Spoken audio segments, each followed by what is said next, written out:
I'm here with Garry Tonon at Ocean County Brazilian Jiu Jitsu. You may have seen him in the BJJ Kumite, Jiu Jitsu Battle, Worlds. He competes a ton in the Northeast, and he's come to the front of the grappling world recently because he had some very competitive matches with some of the best brown belts in the world, one of the Miyao brothers. So, Garry, how are you doing today? I'm doing very good. How are you? Good. So before we even begin talking about the Miyao brothers and Jiu Jitsu battle, I first knew who you were because I know you competed in the PGL. Mm-hmm. And I saw your matches there and was really impressed. I'd never heard of you before, but you were this brown belt who was just like really like aggressive, always attacking. Has that always been your kind of style? Yeah, I mean, it's just like my professor, DeBlass, said earlier. Like, my style of jiu-jitsu is unique in that I put myself in a lot of bad positions. Sometimes on purpose in training, but other times it happens because I take risks. And it's not just to be exciting. Like, I personally feel like that's the best way to get me better. To make me. I learn from that. I take a risk and I make a mistake, and then I learn how to defend. Or I take a risk and it ends up working out, and I know that I can have a high probability of executing that in the future. So for me, I mean, I think that's one of the best ways to get better is to take as many risks as you can. Just like Professor DeBlass said, I take too many risks in competition sometimes, and I don't think it was until NoGi Pan Ams where I won my weight in the absolute where he actually told me like, "Hey Garry, you did like a good job today," without saying "and you're an idiot." So yeah. Do you think you've always had that mindset from the day you started? Did you know you wanted to compete in jiu-jitsu when you first started? I would say yes, but not to the same level that I do today. I was always interested in competition because that was the first time I found out about jiu-jitsu. Mm-hmm. A friend of mine, Chris Trout, actually took me to a grappling tournament, and I thought it was awesome. Thought it was really cool, and that's how I found out about jiu-jitsu. So of course, like I had like a competitive mindset right away, and I wrestled a little bit as well. So that was my mindset, but it wasn't really. I didn't really ever have aspirations or an understanding that I would ever be able to do well at a world-class level until I came to Ocean County Brazilian Jiu-Jitsu.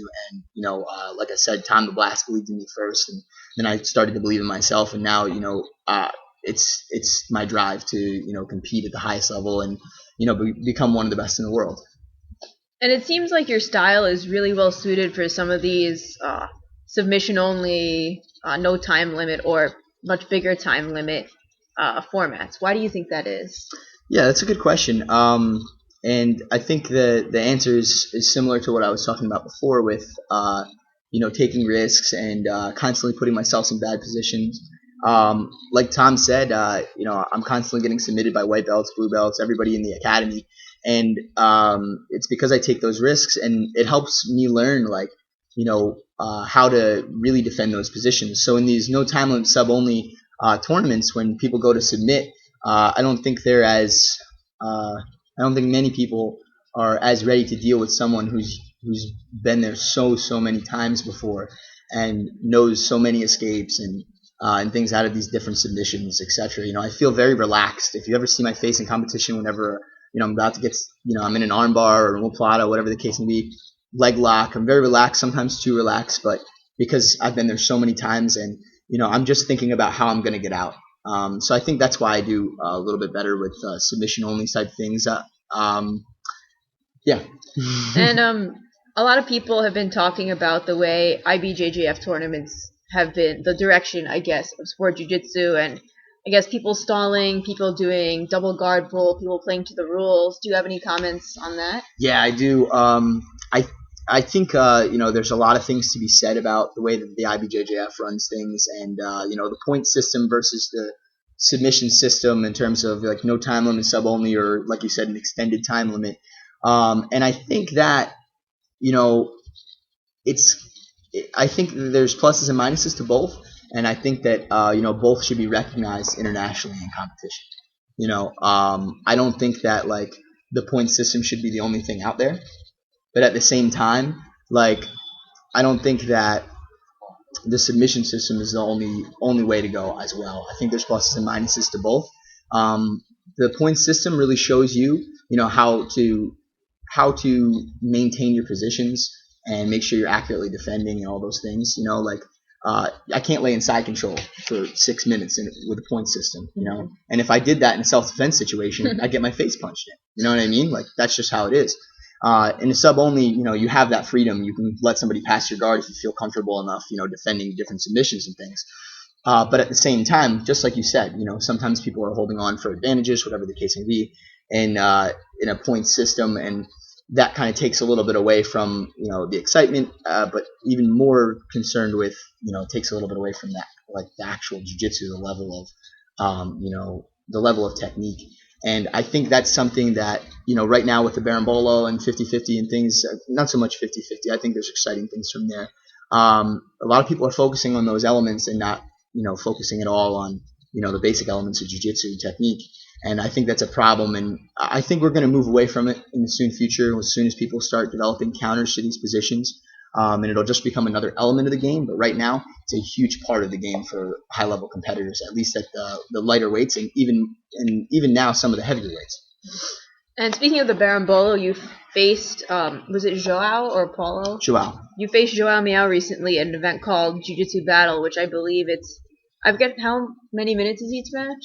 They were supposed to be 15 minutes each. Okay, so 15-minute match, submission only, and your match actually went into a 5-minute overtime because it was so close the judges couldn't score it either way, and Joao ended up winning a very, very close decision. So do you want to talk to us a little bit about that match? Yeah. It ended up being, like you said, a split decision, 2 judges to 1 for him, and fighting in the match, like myself, just like my own self-awareness of the match, of what I know, afterwards, I'm fully healthy right now and was immediately after the match. I could have went again if I wanted to. Another 15 minutes, I would have been fine. I have no injuries. Didn't get submitted with, or didn't have my arm popped or my ankles popped or anything like that. No, on his part, no submissions like that. Also never got my back taken or my guard passed, which more importantly, the back taken from the berimbolo. I feel that he's never going to be able to take my back during the entire match, and still wouldn't be able to this day if we competed against one another. So I was happy that I was able to achieve that, and to be able to put him in so many compromising submissions. I popped his ankles on several different occasions. It was tough for him to walk at the end of the fight. He had a swollen ankle, possibly both. I'm not sure. I don't know if I hurt his knee in the calf slicer. It's a possibility.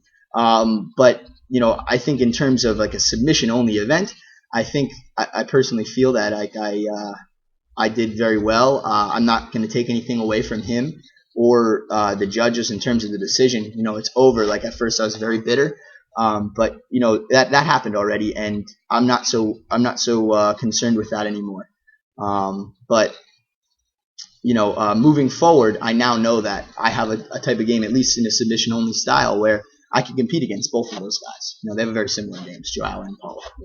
And you recently put an open sort of call, I guess it's a challenge. You said you would put $1,000 of your own money in a no time limit submission only match against both Miyaos, 15-minute break between each one.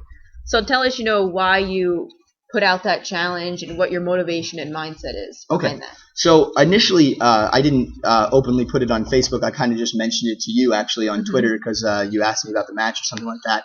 And I kind of put it out there. And at first, it was very much, I was just bitter. I was angry that I lost, and just me fighting the match. I thought that I won, just on the inside. And at first, just when I was saying it to you, it was just because I just wanted to fight those guys again.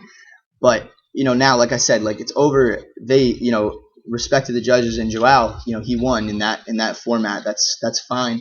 But what I learned from that match about myself is that I can deal with that type of game. Sean Williams actually helped me with a few different things to help counter the berimbolo, and worked out. It was very effective. And I think with a little bit more time, I could actually 100% submit both of them. And counter that position even more effectively than I did the first time. So now what this challenge that I put out there to these guys is really about is to kind of show everybody that you need more in your game, your jiu-jitsu game, than just one technique that happens to be very successful. For them, it's the berimbolo. every time that Joao got on top, I can't speak for Paulo. I never competed against him. I'm not going to, say anything. But every time Joao got on top, even when flattening me out in half guard, was never able to pass or anything like that. I didn't pass his guard either, but personally, like from those sort of positions, like I was sweeping him right away, getting right back up top, always in submission positions. He only really had me in a few things. There's a couple things that I had that were difficult for judges to see. And really, the reason I'm bringing this as a no time limit submission only, because I just don't want there to be any question this time. I don't want the judges to be a part of it. Like, of course, there needs to be a referee to make sure everything's legal, IBJJF rules, etc. But I don't want there to be any question in anybody's minds, who the victor is. I don't want there to be any, sub only, no time limit. That's one of the best ways to find out, who's really getting the submission, who's really winning the match. I think it's very decisive as opposed to the normal way that, the point system or even, 15-minute time limit, whatever the case may be. So, I mean, it's just a challenge out there. I want to fight against those guys. It's a test of myself personally. Like I said, at first it was personal. But now I just want to show like the Jiu-Jitsu community like that that style of game can really be shut down, and you could use if you have a more well-rounded game, you're going to be much better off in terms of your Jiu-Jitsu technique. Okay, and for anyone watching this, if you want to see Garry's match, if you go to budovideos.com, you can purchase the replay of, I think it's Jiu-Jitsu Battle 2 or 3, I forget. Jiu-Jitsu Battle 3. It's only $5, and you get to see all the blue belt and purple belt and brown belt fights, and Garry's is in there. I think it's I watched it last night. It's either part 4 or 5, so you can see how the match played out and see for yourself how Garry and Joao both did. Now, has anyone contacted you about putting the matchup together? Have you received any offers yet? I know it's so soon. You only put it out. I got a few. Well, number one, I just like to say because this is just recent. This is happened about 2 hours ago. The Miyao brothers responded in Portuguese to my post. I didn't know what they were saying at first, but somebody translated for me, and they said that they agreed to it. Obviously very open at this point. We don't like you're asking me now. Do we have a venue? Do we have all this? Not yet. I do have offers from a couple different organizations, but it was just nobody really has contacted me very strongly about it yet. In terms of yes, I want to do this. I want to do this now and whatever time and with whatever organization. So I'm leaving it open. I'll probably leave it open for a day. Let a few people contact me, and we'll see what best suits all of our needs, their needs, my needs, time frame, etc. But I'm sure that somebody will be willing to put this on. And I'm sure you've received a lot of outwards, whether it's criticism or someone building you up. Have people been asking you about this matchup and why you're saying it? And are there any questions that you essentially want to answer? Yeah. So a lot of people are talking about it. I mean, it was really just something that I wanted to offer to them. I understand why it's exciting to the public. I do. I'm not going to deny that. Of course, it's going to draw attention, but that was definitely not my intention in any way whatsoever. It's really like I said, a personal challenge, and just to show everybody that that Berimbolo can't be your only attack. So a couple questions that I was asked in response to this challenge, just based for the rules and for what's going on. So here's what it is. If you haven't seen it yet, what I put out there. Basically, I said that I would offer up $1,000 of my own money against the $1,000 that Paulo won in Jiu-Jitsu Battle 3. That I would fight both of them, no time limit, submission only, back to back with 15 minutes break in between, and submit both of them. And if either one of them submits me, the first one I fight, whatever the case may be, they win, 100%. I still would like to fight the second one afterwards, even if something like that does happen. I don't anticipate that, but if it did happen, I would fight both of them regardless, just for the sake of competition and for the venue or whatever the case may be. Another question I got, $1,000 is nothing. This is just for attention. Well, $1,000 is 2/3 of what's in my bank account. I'm sorry, I don't have any extra money on hand. I'm not a rich guy. I compete jiu-jitsu, and I train and teach a little bit. I don't make a lot of money. I just graduated college. I have bills to pay. I have. I need that extra $500 in my bank account so that I can eat in case this goes south. I can't really sorry. I'll put the extra $500 up if you really want me to go for broke. I'll find, live on the street if I don't win, I guess. But what was the other question? Oh, it'll be in the gi for sure. I wouldn't imagine these guys would accept a fight with me no gi, but I'll leave that open ended. I mean, if they're willing to do that too, we'll have 4 matches. I don't care. Let's do it without the gi after the gi. It's fine with me. I mean, I feel that's a mistake on their part, but sure, you know. And some other people were commenting about the 15 minutes break in between. Oh, that's ridiculous. Like, I would have believed him otherwise. We had about 10 minutes break in between kumite matches. Some of those were, an hour or more. 15 minutes is plenty. Definitely plenty. I did 19 kumite matches in a week and sometimes 6 in one day. So I think it's going to be okay. I'll be all right. I'll live after 15 minutes rest. I'll be fine. But other than that, there wasn't too many other questions. I'll keep answering everybody's questions as people post things, etc. I'll be completely open with it. And if people want to ask you questions, how should they do that? Best way to contact me probably through Facebook, Twitter, whatever the case may be. That's totally fine. It's just easier that way. My email has got way too much spam. So for all those watching and listening, his Facebook fan page is Garry Lion Killer Tonon, I believe, and on Twitter, if you just search Garry Tonon, that'll come up. That's how I asked him about the Miyao match, actually. Mm-hmm.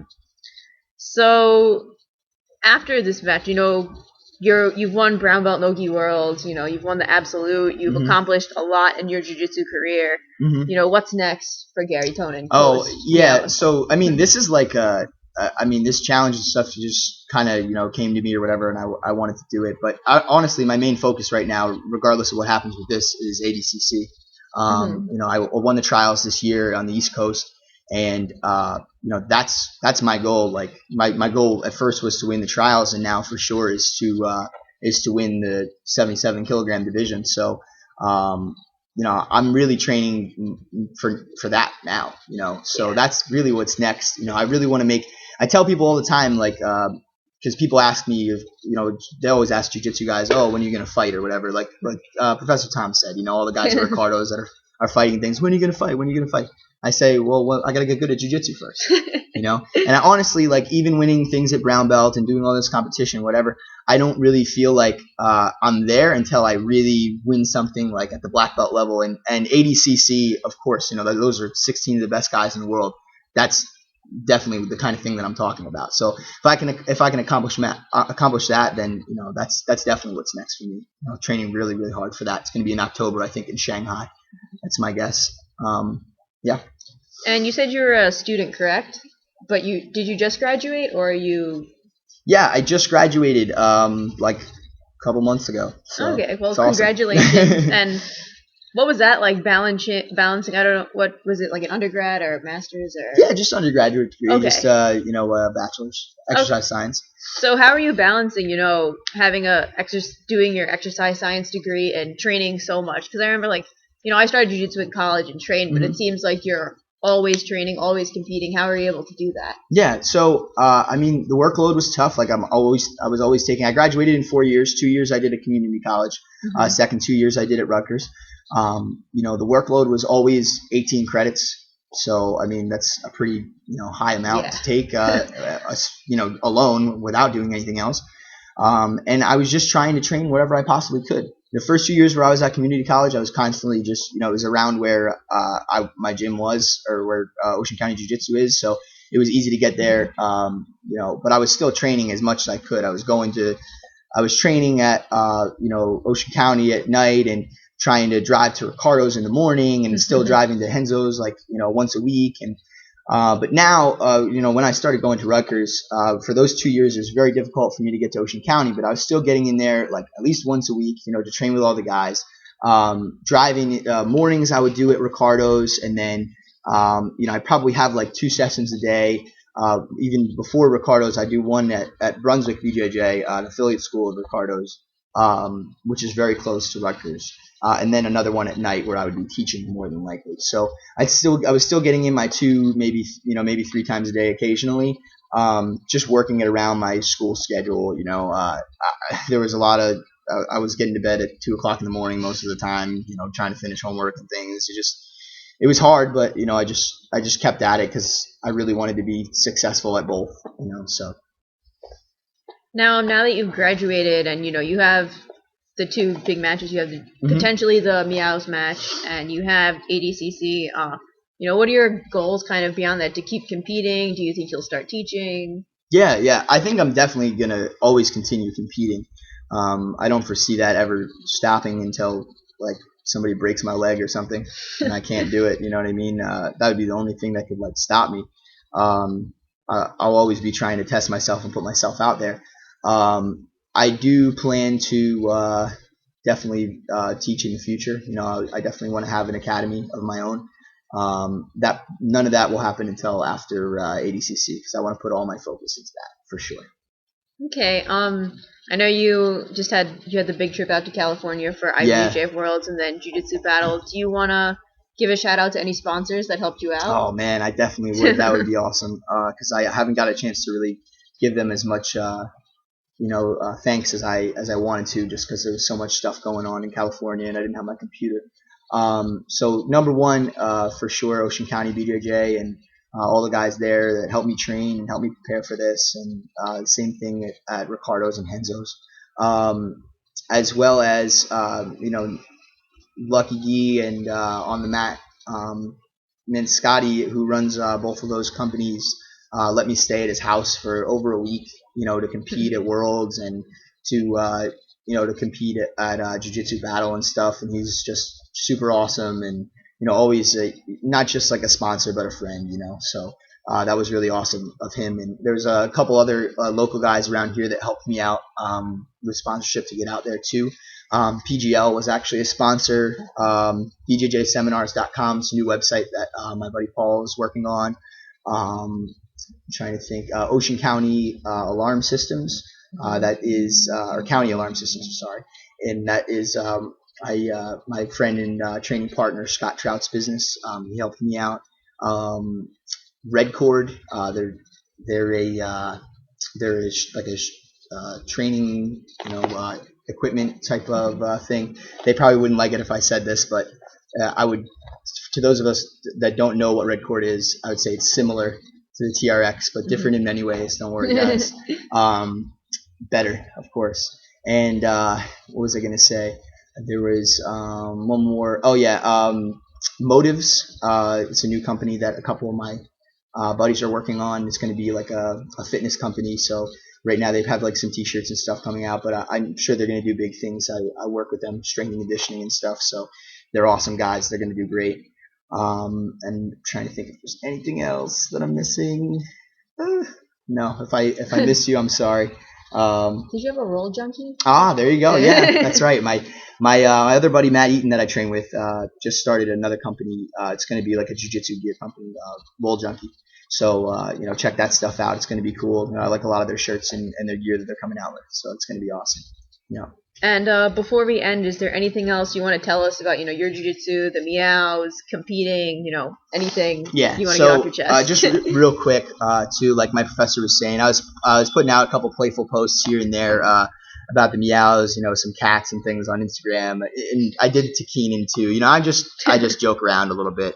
For Keenan, like we know each other, so like it was totally cool. Miaos I don't really know so well, so maybe it might have been offensive on their part, but it's all in good fun. Like, I'm just trying to, provoke, more attention from the jiu-jitsu community about it. And like, oh, look at this, funny thing that Garry put up or whatever. It's nothing serious. Like they're great competitors. And I mean, why else would I want to fight them? If they were terrible, I wouldn't want to have this fight, so for sure, I respect them and their jiu-jitsu, and, they've done so well in competition, always, but even most recently they've done very, very well. So my hat's off to them, and that's really why I want to get this together. I feel like after that match with Joao that I at least earned the chance to fight both of them. Because I feel that he didn't submit me, he didn't really show any passing or back taking dominance or anything like that. So I think that like in terms of how I did compared to how other people have done with those guys in the past, I think that it definitely earns me at least a second chance to fight these guys. Awesome. Well, thanks so much for speaking with me today. Normally I do a transcript of these interviews before I post it, but this was so good. I want to post it up as soon as I can. Okay. But thanks once again for speaking with Thank me you. today. I really appreciate it.